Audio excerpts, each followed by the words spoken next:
Yo Kimakku, welcome back again di channel Vijinti. Kayak biasa lah Kimak, kita bakalan pilih komentar best of the best di video sebelumnya. Kali ini berasal dari akun ras2233994040. Dia bilang, kenapa sih laki-laki itu pedo kalau suka anak kecil sementara perempuan tidak? Jadi gini lah ya Kimakku Ras, kau pun kalau ngeliat anak kecil sambil keluar air liur, ya apalah nggak dibilang pedo ya kan? Cobalah kalau sikapnya normal. Jadi guru TK yang jaga anak kecil pedo gitu. Ada juga nya beberapa perempuan yang pedo, cuman emang lebih bengis sih kaum pisang ini ya kan. Hehehe. Ya intinya normal-normal aja lah kita ya Kimakku Ras. Oke lah, sekian sesi base komen kali ini, kita lanjut ke videonya.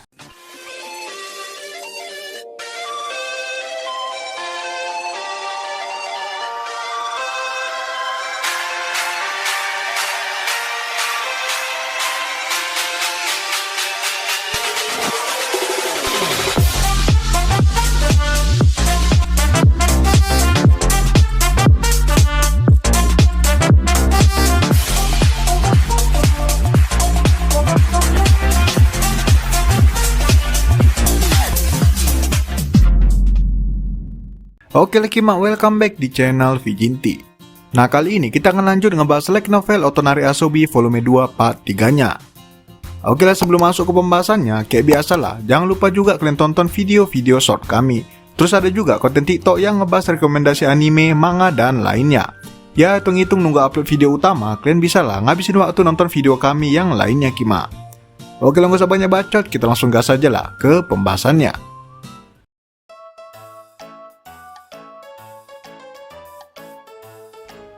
Nah di pembahasan sebelumnya itu Kimak, kita diceritakan mengenai si Charlotte ini yang udah sadar akan perasaannya. Ya berbagai situasi dan kejadian intim udah ngerangsang perasaannya timbul kepada Akihito. Jadinya ya udah mulai malu-malu kucing lah heroin kita yang satu ini Kimak. Setiap kali bertatapan sama Akihito dia langsung merah. Terus setiap kali Akihito terlalu fokus kepada si Emma, adiknya sendiri, si Charlotte ini malah cemburu. Bayanginlah cemburu sama adik kandung sendiri, FTV macam apa lah ini ya kan. Terus waktu itu kita diceritakan juga Kimak soal acara penyambutan Charlotte yang berlangsung setelah hari ujian akhir selesai. Nah banyaklah kejadian terjadi di situ. Mulai dari Charlotte yang pengen diperhatikan sama Akihito dan munculnya dua karakter cewek baru Kimak, yaitu Karin dan Arisa. Yap, di video sebelumnya aku manggil dia dengan nama Rinrin. Cuman ya ternyata lebih gampang manggil Karin rupanya. Jadi ya kita rombak lagi lah namanya jadi Karin Kimak, oke? Yap, sekianlah ringkasan singkat mengenai apa yang terjadi di part sebelumnya. Sekarang kita langsung masuklah ngebahas part terakhirnya ini Kimak.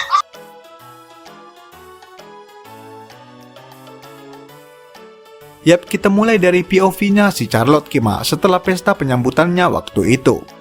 Nah jadi setelah acara resminya selesai lah kita bilang, ya udah pastilah orang ini basa-basi dulu, cakap-cakap gitu ya kan Kimak. Nah di sini biarpun Charlotte posisinya duduk di sebelah si Akihito, cuman Akihito di sini malah sibuk bicara dengan gadis lain. Otomatis lah Charlotte yang lagi di mabuk tua, di mabuk cinta maksudnya, udah pastilah cemburu ya kan. Apalagi pas ngeliat Akihito sedang bertukar nomor dengan Karin. Ya makin gelisah lah si Charlotte ini. Padahal si Akihito ini hanya gak tega ngeliat si Karin ini susah berkomunikasi dengan yang lain. Di sisi lain si Karin juga hanya ingin berterima kasih dengan Akihito. Nah namun datanglah si Arisa Kimak yang malah ngebawa suasana makin runyam. Kenapa bisa? Nah pas mau tukar kontak, si Akihito Kimak ini malah nggak punya aplikasi chatting. Ya mana bisa lah tukar kontak ya kan? Ya kali orang ini SMS-an di zaman sekarang, mahal pulsa bre. Jadinya si Arisa ini ngebantu Akihito untuk ngeinstal aplikasi chattingnya. Nah situasi tersebut mungkin terlihat normal lah di mata kita Kimak. Cuman di mata si Charlotte yang ngeliat itu, si Akihito ini kesannya kayak lagi dikelilingi oleh dua gadis.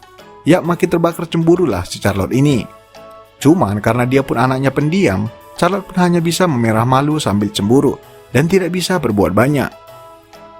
Nah namun Karin di situ tidak sengaja bertukar pandang dengan Charlotte dan ternyata si Karin ini udah sadar dengan perasaan si Charlotte Kimak.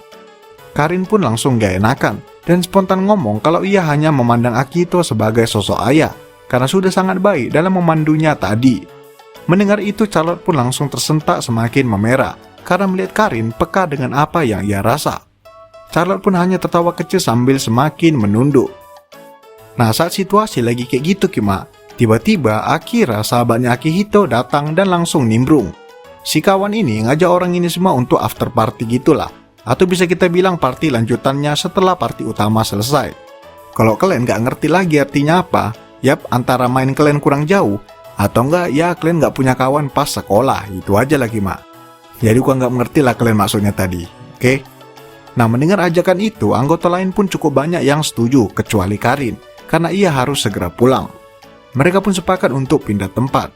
Namun di sini Akira sempat mengajak Akihito untuk ngobrol berdua sebelum pindah. Akihito pun mengiyakan dan menyuruh yang lain untuk segera keluar duluan karena ia harus bicara berdua dengan Akira. Ya, mengenai apa yang orang ini bicarakan Kima, kita pause dulu lah. Dan loncat ke acara after party mereka. Karena ya isi pembicaraan orang ini dua akan diceritakan nantinya di POV-nya si Akihito Kima, oke?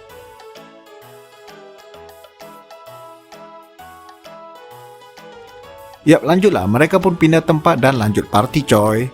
Namun di sini tiba-tiba Arisa ngedekatin si Charlotte dan ngajak ingin ngobrol berdua. Charlotte merasa kalau Arisa nggak ada niat buruk, jadi ia pun setuju dan pergi berdua dengan Arisa. Nah, kemudian saat sudah berdua, di sini si Arisa ini langsung terus terang Kima. Ia langsung nebak kalau Charlotte pasti udah suka sama Akihito. Mendengar itu Charlotte pun auto panik Kima. Ya siapa yang nggak panik ya kan? Namun Arisa di sini langsung mencoba menenangkan Charlotte dan berkata kalau ia tidak tahu dari orang lain, melainkan ia bisa menebaknya dengan mudah dari ekspresi Charlotte dari tadi. Karena dari awal party tadi, si Charlotte ini kayak nampak kali lah Kima capernya ke si Akihito. Dan berulang kali, Charlotte juga kedapatan terus-menerus melirik Akihito dalam waktu yang cukup lama. Jadi ya wajar aja lah bisa ketebak dan si Arisa ini bisa tahu. Nah, setelah mendengar penjelasan tersebut, Charlotte pun semakin malu dan berteriak keras di dalam hatinya. Ia tidak menyangka perasaannya akan semakin kuat kepada Akihito sampai orang lain bisa sadar semudah itu. Nah, namun Arisa di sini emang gak ada niat buruk Kima. Arisa malah menawarkan bantuan kepada Charlotte. Arisa berkata kalau ia bersedia ingin membantu Charlotte agar bisa jadian dengan Akihito. Charlotte di sini langsung penasaran Kima, apa alasan si Arisa ini mau ngebantu ya kan? Nah, awalnya Arisa bilang kalau ia nggak suka ngelihat tingkah dan cara Akihito yang selalu ngorbanin dirinya dan menjadi pusat kebencian. Namun Charlotte sadar kalau itu alasan yang terlalu sepele untuk mau ngebantu dirinya. Mendengar itu Arisa pun nggak bisa beralasan lagi dan akhirnya menceritakan apa yang terjadi Kima. Yap, inilah cerita mengenai masa lalu si Akihito dan si Arisa ini ialah orang yang menjadi saksinya Kima. Jadi dulunya sepupu si Arisa ini sempat bertanding melawan Akihito saat ia masih aktif main bola. Bahkan sepupu si Arisa dan si Akihito ini mainnya bukan di Liga Tarkam, tapi udah sampai ke puncak nasional gitulah Kima. Nah, awalnya sepupu si Arisa ini bisa menang ngelawan timnya Akihito, yang dimana tentu ada si Akira juga di situ ya Kima. Namun biarpun menang, sepupunya si Arisa ini malah mengidolakan Akihito karena gaya bermainnya yang sangat cemerlang. Alhasil di pertandingan selanjutnya dan seterusnya, tim sepupunya si Arisa ini kalah terus ngelawan tim Akihito. Nah, mulai dari situlah sepupu si Arisa ini dan juga si Arisa sendiri jadi hormat sama si Akihito, karena ia selalu bisa mengontrol dan membimbing orang lain dengan sangat baik. Namun, Akihito yang sekarang kalau kalian bandingkan Kima, malah nggak peduli dengan orang sekitar. Ia hanya ingin terpisah dari orang lain dan tenggelam dalam rasa bersalah sehingga memutuskan untuk jadi pusat kebencian publik. Nah, namun Arisa menyadari kalau sejak kedatangan Charlotte di hidup Akihito, ia mulai perlahan berubah. Akihito seakan perlahan kembali seperti dirinya yang dulu. Itulah kenapa si Arisa ingin ngedukung si Charlotte Kima. Dia pengen orang yang ia dan sepupunya hormati bisa hidup tenang dan bahagia seperti dulu lagi. Nah, mendengar penjelasan itu, Charlotte pun sadar kalau Arisa ini persis kayak si Akihito, yang dimana agresif di luar namun sangat baik di dalamnya. Charlotte pun jadi lega dan tenang. Ia pun setuju dengan rencana Arisa dan dengan senang hati menerima bantuannya Kima. Namun ada sedikit rasa tidak percaya diri yang timbul di hati Charlotte saat mendengar kalimat dari Arisa tadi. Charlotte jadi khawatir apakah ia memang bisa membuat Akihito bahagia seperti dulu lagi.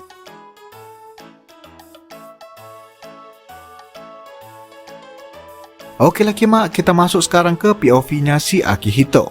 Nah, ini terbilang singkat sih Kima.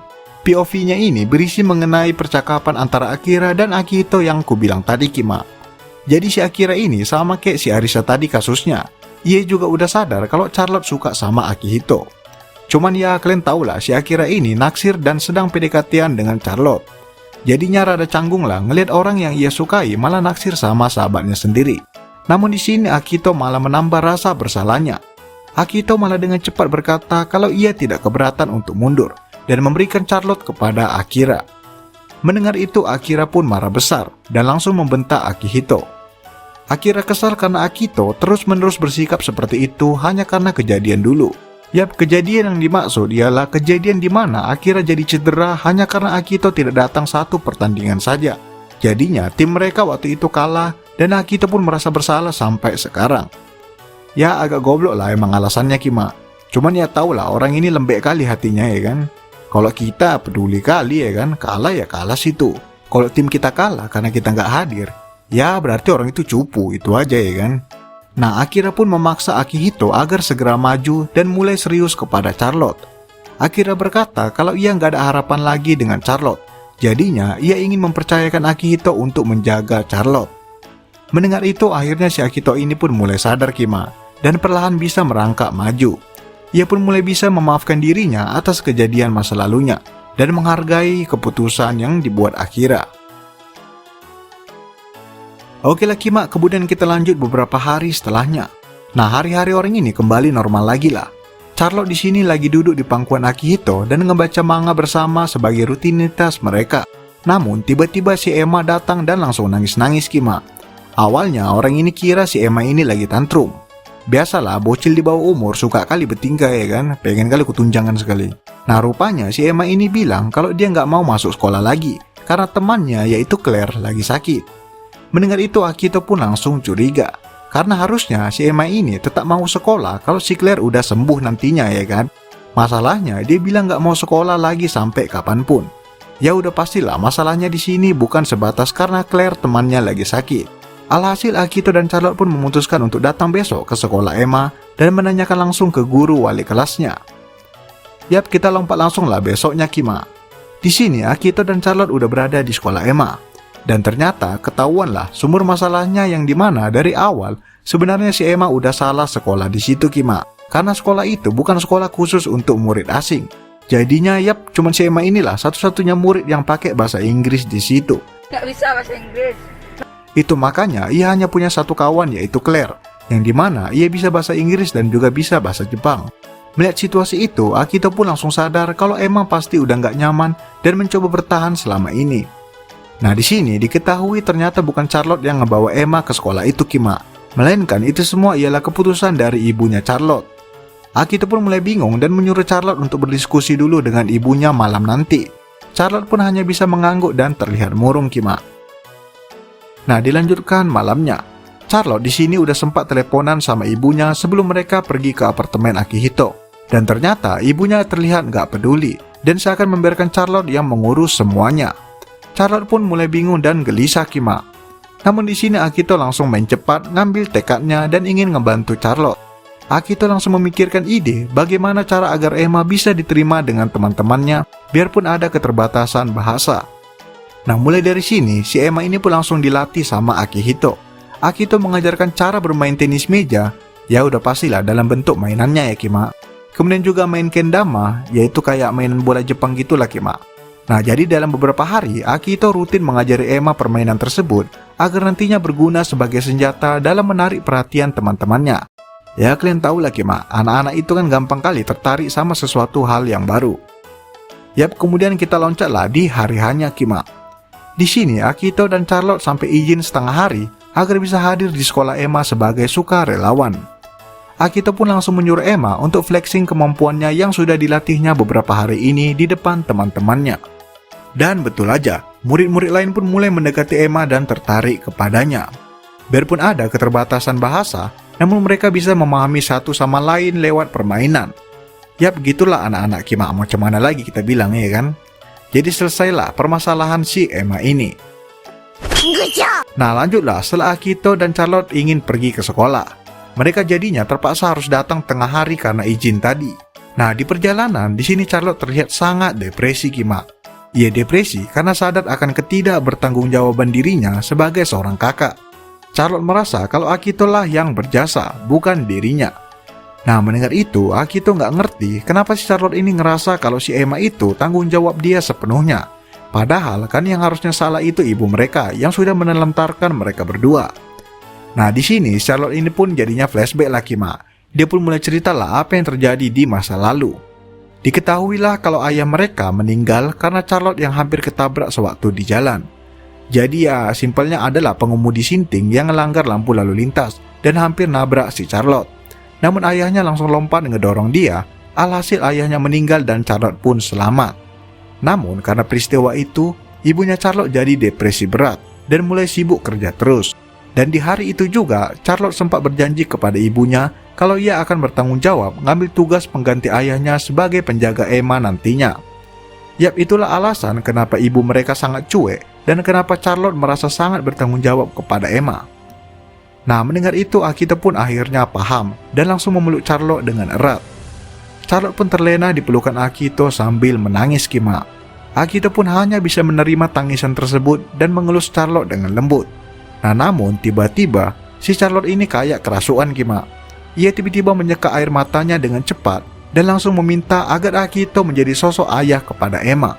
Charlotte berkata kalau ia ingin Akito membesarkan Emma seperti anaknya bersama-sama. Dan tahu Glenn apa jawaban si Akito ini Kima? Ya nggak ada lah, orang autor belatung ini pun dibuat nanggung ceritanya. Jadinya kita terpaksa lah nunggu jawaban si Akito di volume selanjutnya Kima. Ya sabarlah Glenn ya.